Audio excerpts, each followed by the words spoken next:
Okay, beauties, it's officially 2022. Of course, you know what we're going to be doing for my first review of 2022? A full face of E.l.f. cosmetics. Hey, E.l.f. Like, E.l.f. was definitely something I personally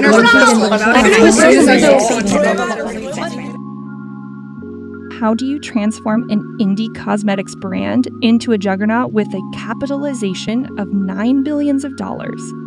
In the case of E.l.f., meaning eyes, lips, face, it's pretty straightforward.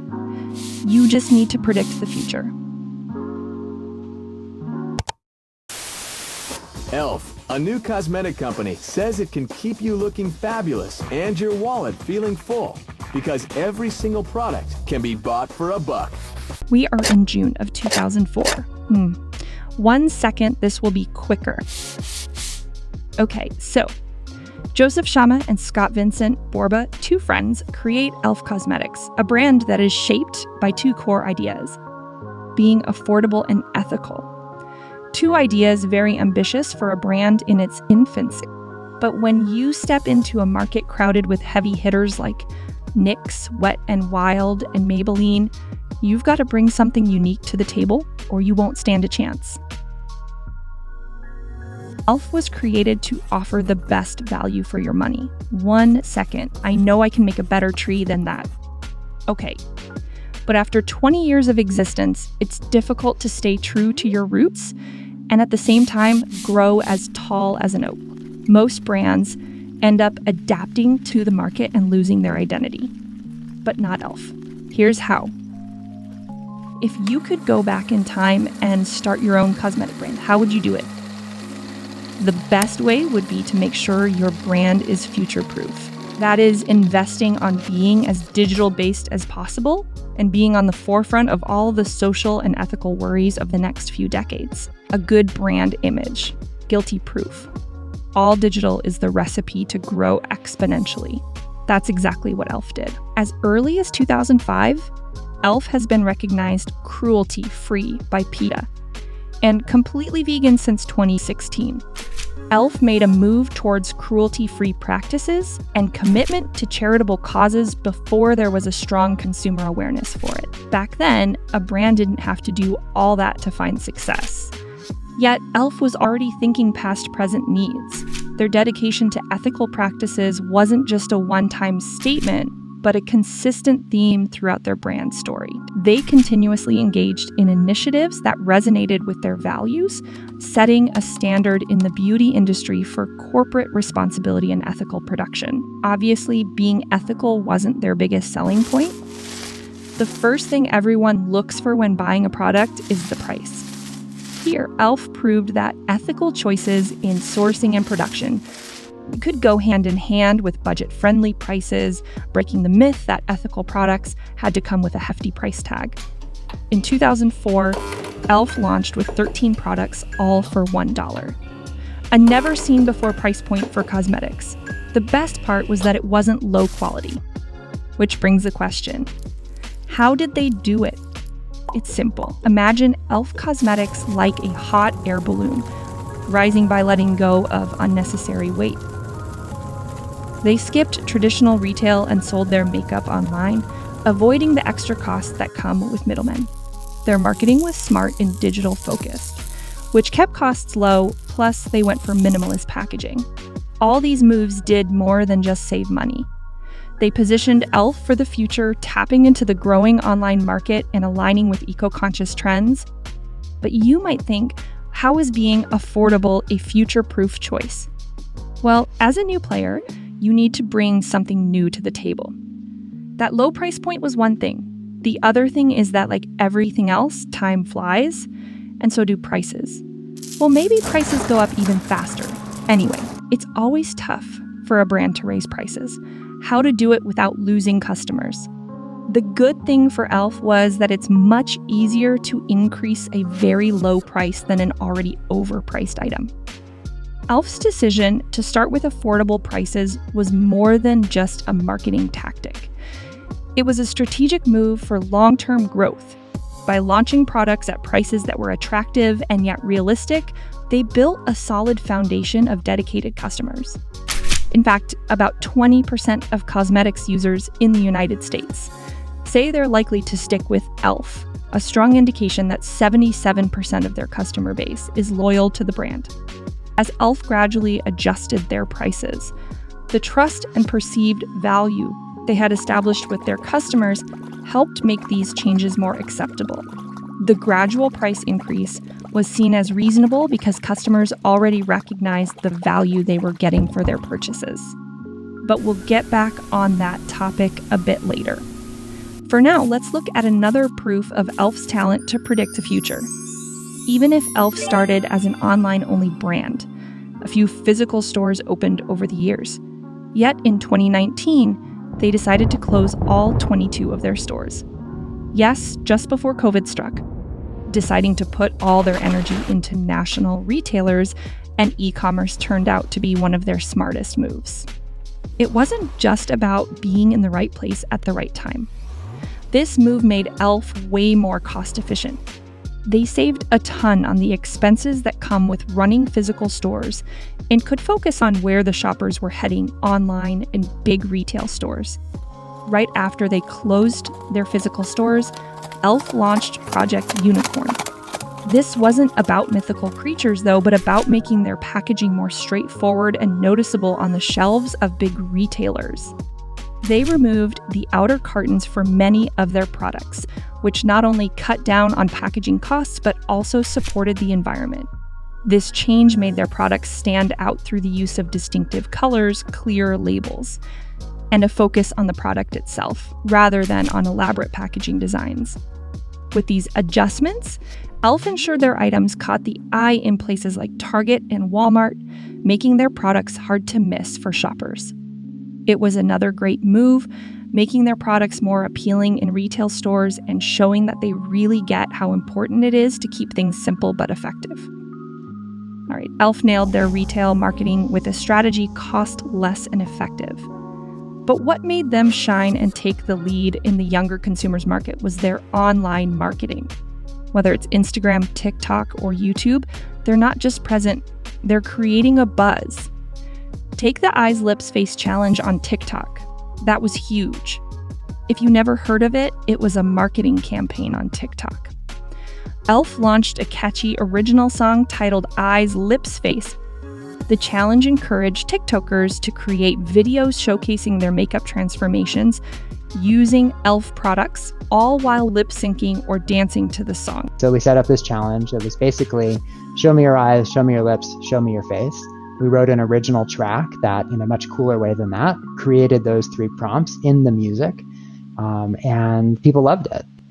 The song itself became an instant hit, going viral on TikTok, and even making its way onto Spotify's global viral chart. The challenge became a huge success, and not only promoted e.l.f.'s products, but also significantly boosted the brand's visibility and engagement on social media. Through that type of marketing, it seems like e.l.f.'s primary goal wasn't selling products, but creating something fun and engaging. 何をしているの？それが嘘だってわかってるでしょう。彼らが欲しいのは製品を売ること、これをマーケティングと言います。マーケットという言葉が入っていますよ。Forget what you just saw. I lost my train of thought. I think it was something about digital marketing. Yes, e.l.f. were also pioneers in leveraging a beauty blog, which they launched quite early in their journey. This blog became a treasure trove of tips, tricks, and insights, pulling in new customers who were eager to be part of a beauty-forward community. And their strategy with influencers is pretty smart too. They team up with a wide array of beauty bloggers, which helps them reach out to more people and be part of the bigger beauty conversation. When it comes to creating a community, e.l.f. is growing past their own marketing plans. By engaging with and encouraging user-generated content, they have created a self-sustaining ecosystem where their customers are not just consumers, but active participants and creators. This strategy has not only amplified their reach, but has also fostered a sense of belonging and loyalty among their audience. e.l.f.'s success goes beyond hype. The community is faithful and engaged in this brand's success. Countless creators post their own looks and those who don't know that they need to when they look at their comment section. If you go and search for e.l.f. Cosmetics TikTok page, you'll see that they get it. They understand the codes and unwritten rules of Gen Z content, be it memes, the music they use, the creators they share. It seems like e.l.f. was made to become successful in the 2020s. I almost forgot, we talked about the low prices of e.l.f. a bit earlier. We can't ignore that there is a negative that comes automatically with it. It's the belief that affordability rhymes with poor quality. Well, it does actually rhyme, but that's not the subject here. Even if the quality-price ratio of e.l.f. products has always been way higher than most of the competition, it's hard to get rid of this image of being cheap. But e.l.f. turned this challenge into an opportunity. They consistently demonstrated that their products, despite being affordable, did not compromise on quality. They also used another strategy that became highly successful. Dupe era. E.l.f. dupes. e.l.f. dupe. Really a dupe. 100% a dupe. Dupes. Creating dupes. They offered products that matched the quality of high-end brands, but at much lower prices. This approach has helped redefine what it means to be affordable in the beauty industry, proving that lower prices don't have to mean lower quality. Now, the perception of consumers started shifting. It's not e.l.f. that is low-priced, it's the competition that is overpriced. They managed to go from a narrative where their products were seen as lower quality to things like, I'll wait for e.l.f.'s dupe of this product. By checking their website, you can see that most of their bestseller are dupes. e.l.f. took the best out of other brands, lowered the price, and kept a good quality. Thanks to that, they are trending, sell very well, and build an image of a brand that fights to make beauty affordable. And this brand image, carefully crafted from the start, makes every move e.l.f. makes seem fair and justified. Take, for instance, their recent price increase. They handled it with total transparency. They communicated clearly about the reasons, like rising costs and maintaining product quality. What's more, they managed to do this without losing their essence of being affordable and accessible. They're always a couple of steps ahead, making sure their decisions are balanced and fair. This approach helped keep their customers on board even with the prices going up. And that strategy put them as the leading cosmetics brand among Gen Z Americans, in front of a new but very trendy brand, Rare Beauty by Selena Gomez, and an older but much bigger brand, Maybelline. When it comes to brand awareness, in 2023, e.l.f. managed to be the only brand created in the 2000 to be in the top 7 of the most well-known brands in the US, with a score of 62%. 6 people out of 10 know e.l.f. It's way higher than the 48% of Kylie Cosmetics or the 46% of NYX. They still have a way to go to come close to the 83% of a giant like L'Oreal. But there is one side where e.l.f. is in front of everyone else. It's the usage ranking in the US. 1,079 people were asked which brands they used in the past 12 months, and e.l.f. managed to be first with 32%, higher than L'Oreal with 25%, and much higher than Kylie Cosmetics, that is at the bottom with 15%. For a brand this new, it's a feat to manage to be this high in so many rankings.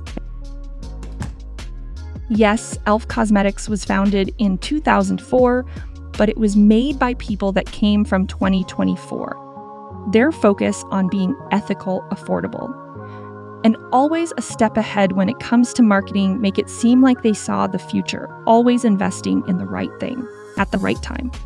On their savvy shift to digital, to riding the wave of online trends before they even peaked, e.l.f. has been playing the long game by not just keeping up, but by setting the pace. They prove that a keen eye on tomorrow and a deep understanding of what people really want is the secret sauce in the beauty industry.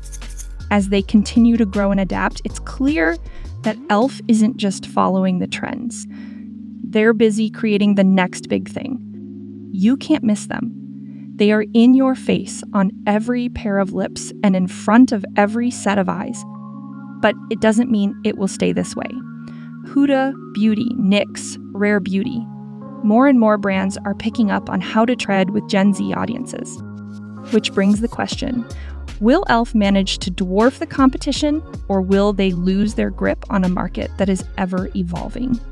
The only way to know is to keep our eyes on this pointy-eared creature.